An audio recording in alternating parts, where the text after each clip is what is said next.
அடுத்ததாக பார்க்கக்கூடிய ராசி கும்பராசிக்காரர்கள். நரசிம்மரை பிடித்து கொள்வது, நரசிம்மர் கவசத்தை கேட்பது,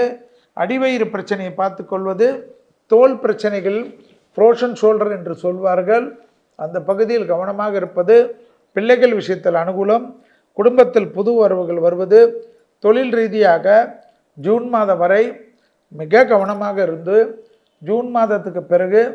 தொழில், உத்தியோகம், வியாபாரம், படிப்பு சம்பந்தப்பட்ட அனுகூலமான காலகட்டம், பெரிய கௌரவம், எடுத்த காரியத்தில் ஜெயம், இழுபறியாக இருந்த பிரச்சனைகள் நிவர்த்தி, புதிய முயற்சிகள் வெற்றிகள் ஏற்படுவது, உத்தியோகத்தில் அபிருதமான அமைப்பு ஏற்படுவது, சுபகாரியங்கள் டக்கு டக்குன்னு நடைபெறுவது, வார்த்தைக்கு மதிப்பும் மரியாதையும் ஏற்படுவது, பணவரவு பெரிய அளவுக்கு வருவது, எடுத்த காரியத்தில் ஜெயம் ஏற்படுவது, வீடு, நிலம், வண்டி, வாகனம், விவசாய நிலம், முதலீடுகள், வீடு கட்டுவது, நிலம் வாங்குவது, நகை வாங்குவது, வைரம் வாங்குவது என்ற எல்லா விதத்திலும் டக்கு டக்கு டக்கென்று நிவர்த்தி ஏற்படுவதும், எடுத்த காரியங்களிலெல்லாம் இருந்த கஷ்டங்கள் பரிபூர்ண நிவர்த்தி ஏற்படுவதும்,